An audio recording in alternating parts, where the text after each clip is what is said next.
Hello, my name is Dr. McAllis Hogan, and I'm the Senior Medical Director for Orthopedic and Musculoskeletal Services for the UPMC Health Plan. On behalf of the UPMC Health Plan, we are grateful and thankful to the Pittsburgh Magazine for naming Dr. Freddie Fu as the Pittsburgher of the Year for year 2021. Dr. Fu gave so much of himself to Pittsburgh and took so much of himself in Pittsburgh to the world. For that, as Dr. Fu would say, thank you, thank you, thank you. Hello, I'm Betsy Benson, publisher of Pittsburgh Magazine. I am honored to be here with you to recognize Dr. Freddie Fu. On September 24th, 2021, Freddie lost his battle with metastatic melanoma. He was 70.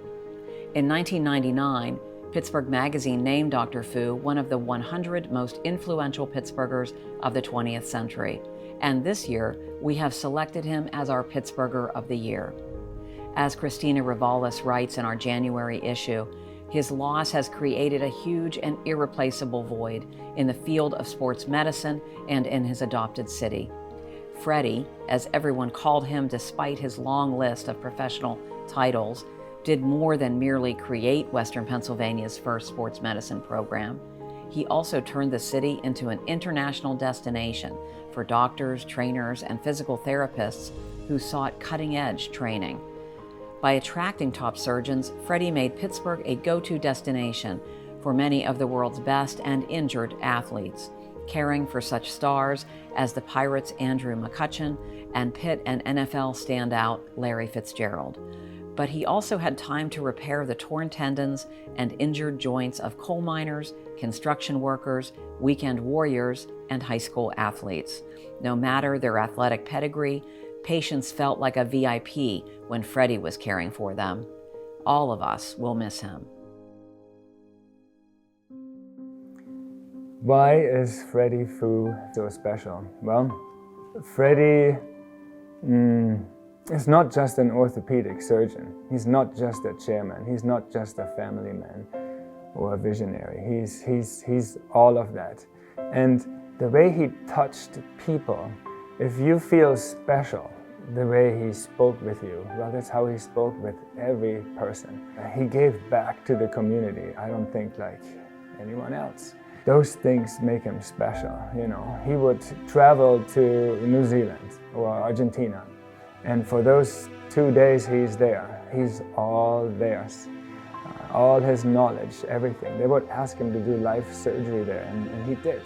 They would ask him to deliver lectures and maybe another one. Please, can you give us another one? And he would do all of that. That's how Freddie was. He was just so big, larger than life, celebrity, amazing. Whether it was a knee operation, whether it was the ACL, whether it was how do you take care of it? We should have better dance floors. And you only have a good dance floor in one studio. Let's get them in all 5 studios. Let's get them on stage. Let's get them when we're traveling. And realize the importance of it and not have people tell you, oh, it's going to be too expensive to do that. Because what is the expense of taking care of your dancers? If you don't take care of them, what does that become? Dr. Fu was a burst of energy. He was someone who was, I would have to say, persistent, dogmatic, and passionate pretty much about everything that he did. His approach to individuals, to patients, his approach to helping people. And he also was a fire of competitiveness in every way. And he really worked to transmit that to those around him, as well as Freddie always took that extra step to work to empower individuals and support them so they could always, also be successful. Many people don't realize it, but Dr. Fu himself was a serious cyclist who rode a lot back in the day, and he was also aficionado of the sport. In fact, in 1999, he brought in 5-time Tour de France champion Miguel Indurain into Pittsburgh for a celebration of cycling. So this is Zlatan Ibrahimovic, probably the biggest football I'm German, so I may say football player on the planet. And when he injured his knee, he came to Pittsburgh, and Freddie involved me in his care, and it was quite amazing. And you can see, he's a tall guy, and the interesting story about this is you see we're both holding the jersey with his name on it. Freddie had Manchester United there. He's like, no, turn this around, it's Ibrahimovic. My name is Terrence S. Orr, and I was the artistic director of Pittsburgh Ballet Theater for 24 years. My first recollection of Freddie was probably another 12 years before that. It was quite a while. It's over 4 decades. I always remember when I first came here, and I used to come and set things for Patricia Wilde, and she told me about Freddie and about how they had this great sports med program with the dancers to take care of. And she said that he just walked in one day, introduced himself. She didn't know who he was at all, and he went on and on and on about what he was going to do for Pittsburgh Ballet Theater, and that he wanted to take care of the dancers. They're real athletes, and he wanted to make sure that their immediate things were taken care of for their injuries, and we have to think about doing some preventive medicine. And he went on and on. She said it was completely over her head. She must have told me that story 50 times, you know, over all of these years. And when I stop and think about Freddie coming in and talking to you, it's amazing, because you really have to concentrate, because he always had something pertinent on his mind, something that was important. Yes, he could talk about the weather, and there was a blue sky and wonderful plants over there, but then all of a sudden he'd jump into something much more important. My name is Volker Muschal. I'm the Chief of Sports Medicine here at the UPMC Freddie Fu Sports Medicine Center. Behind me you can see Freddie's office, which we are keeping for everyone to see with a red velvet rope. It will be beautiful. My office is right next to him. So I'm also the medical director of the sports center here, and also the program director for the fellowship program. He started the fellowship in the 1980s, and we're now carrying this forward. UPMC Freddie Fu Sports Medicine Center, he built in 2000, and again it's vision that brought together the city of Pittsburgh, the University of Pittsburgh, and the Pittsburgh Steelers, all with the same vision, and maybe instilled by Freddie that this would be a brilliant idea to build something like this. And it was a place, and still is, very unique on the planet, a place where you have a professional football organization, a university football organization, and patient care all around sports medicine, everything, you know, from your personal wellness to your surgery and to your afterwards physical therapy and everything in between. Hi, my name is Fred Baldessari, and I am the manager of the Freddie Fu cycling team. I first met Dr. Fu in the mid-1990s at an event during the Thrift Drug Classic bicycle race. I was there with a couple of friends who were actually very talented cyclists, soon to become professional. And it was at that event that Dr. Fu committed to sponsor a bike racing team. And in 1998, the Freddie Fu cycling team was formed. My name is Michalis Hogan, and I'm a professor in the Department of Orthopedic Surgery and the residency program director here at Pitt Orthopedics, UPMC. On a personal level, Dr. Fu to me was my success here at UPMC and at the School of Medicine here at Pitt was a direct correlation with Freddie, with Dr. Fu. From the time I met him, years before, I was a second-year resident at the University of Virginia when I met Dr. Fu. And I spent essentially 2 days with him as he was a visiting professor there. And from that time, he would always remember me at meetings. And that was something that you realize he did with everyone. I mean, his ability to really have a connection with you and his desire to have a connection with you and your family. When I opened a book, when I read something about the ACL, the knee, it had Freddie's name on it. Whether he wrote it or commented on it, or it's the book where he's the editor, that's the kind of influence he had. He was worldwide also a lecturer. He would travel to just about any country.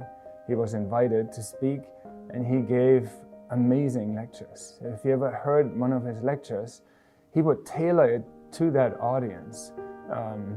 If it was a lay person audience, he would speak to them. If it was professors, he'd speak to that. And the slides maybe looked the same, but there were different stories on each of those slides. He would go into detail and detail. He was incredibly smart, incredibly visionary. He would make the lecture exciting. People wanted to be part of it. When he came up, for example, with the double bundle, it really wasn't anything new. It's like, say, the Steelers rediscovering their running game. I mean, that's how everything started. But it's just going back to nature and digging deeper and understanding it, and then coming up with better outcome for the patients. And he would deliver it so beautifully. And so he was also on the board of just about every major orthopedic society. American Orthopedic, International Orthopedic, honorable member, German, Chinese, whatever society. So that's how big he was. So everybody knew about him. This is a picture drawn from one of his fellows in 1991. And it shows, it's a beautiful picture, it's well done. But this is when you are his fellow or resident, this is what your life looks like. There's so many things going on at the time, Mario Lemieux and Roger Kingdom. You make a guess what this means. Can you tell what this means? I love it! That's what he always said. Or this is even better. Do you agree? You agree? So I take joy when I see this picture. I love it because it's Freddie and it makes me feel happy. So I go into this room almost every day. What he meant to orthopedics, some would say, he was one of the most famous orthopedic surgeons on the planet. And you would say that about some individuals, but very few. And there are also very few individuals where it's a true statement. He was well known.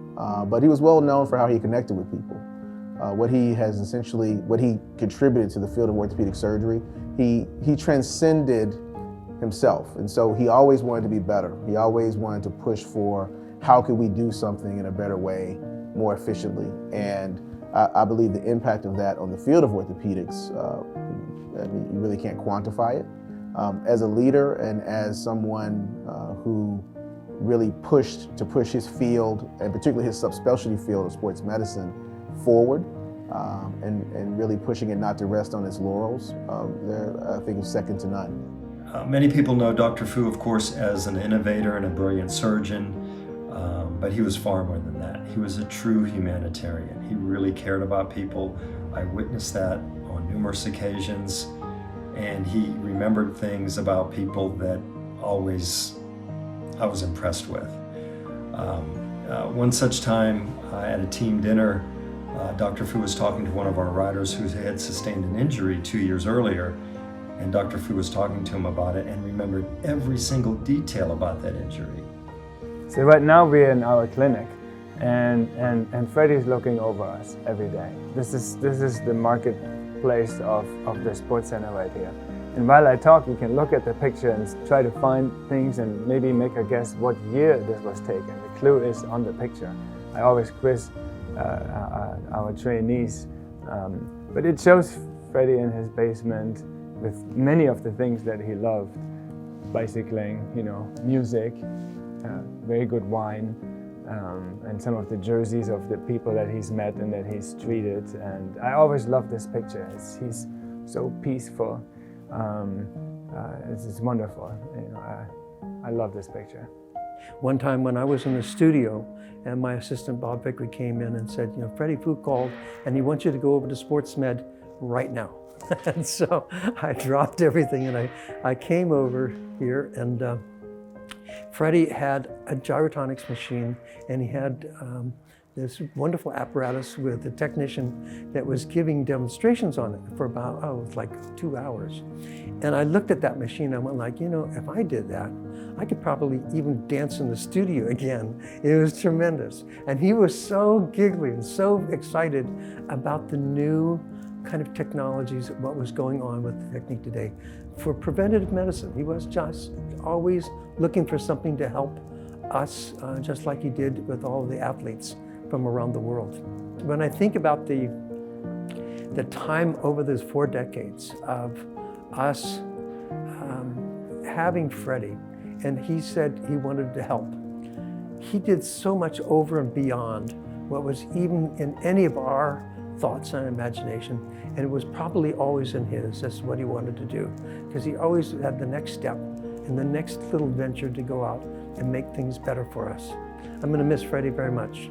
I know a lot of us are going to miss Freddie, and especially right now, I still really miss the daily and the weekly and the monthly photos that I would get, and so many of his friends would get, from him taking his walks in the morning, whether he was at home or around the world. You know, he would always shoot us off these things. He was such an artist. He was an artist in his life and a wonderful artist as a doctor. And thank you, Freddie, very much. Dr. Fu always cared for people the same level of care, which was always the highest standard. He taught me to be a better person for sure. I will always try to live by his great example. He taught me meniscus transplantation, ACL surgery, everything about knee surgery, how to treat patients and be good with people, how to listen. Maybe the biggest lesson really was listen to your patients. I had to think about that a lot, really what that means, right? He would, although it may seem he'd be in the room with you for 2 minutes, you're the patient, he's the doctor. He knew everything about you, every detail, because he would listen very carefully. He was never distracted. He was in that place with you. Those lessons I remember, especially when things happen that are not so good, complications happen. He was so strong in dealing with this. Don't let it get you down. It'll happen again, right? Such is life. You do 1,000 of them, something will happen again. Get upset, but get over it and keep moving. Share. You know, he had leadership qualities like nobody else. Dr. Fu taught a lot of lessons, and one, family is important. His passion for family and his passion for others' families, a number of people have talked about it, and with someone who was as busy as he was, I think it's a surprise to some. I mean, he would always ask, how is your family doing? You know, how is your wife? How are your kids? And his ability to essentially have compassion toward that in a very busy field, in a very busy world. We would talk daily, sometimes multiple times a day. But if he called me and he heard my kids in the background immediately, because you always answer the phone when your boss calls you, if he heard the kids in the background, he would immediately start talking to them through me on speakerphone and asking them how are they doing, and is daddy being good to them, and am I taking them to get treats? And so his passion for family and support for family cannot be overstated. My friend, our dear friend, Freddie Fu, was not Irish. But that's only one reason why at this moment of remembrance, we cannot do what the Irish do and sometimes say, Freddie, we hardly knew ye. Because we knew Freddie. We knew Freddie at the ballet, at Mount Lebanon High School football games, in the stands for the Steelers and the Panthers and the Pirates and the Penguins, at Chinese restaurants all over town, on bike trails, on ski trails, at Whole Foods, in the operating room, and of course in the Sports Medicine Center that now bears his name. And I knew him at Chinese New Year's feasts, at Dartmouth College football games, on the streets of Hanover, New Hampshire, where we both were educated, at the College Arts Center, where his daughter Joyce had that remarkable senior arts exhibition, and all over town. He was all around town because he was an all-around guy. In a way, he was an all-American figure as well. Chinese, sure, but all-American, an all-American figure to the core in his devotion to his adopted city, to his profession, to his college, and to his family. As he lay dying, the phrase we all know from Faulkner, but for me it really is from Freddie. As he lay dying, I'd sometimes call him up. Call me anytime, he'd say. Call me anytime, he said one day, and died a few hours later. Call me anytime. If only I could. If only I could just once.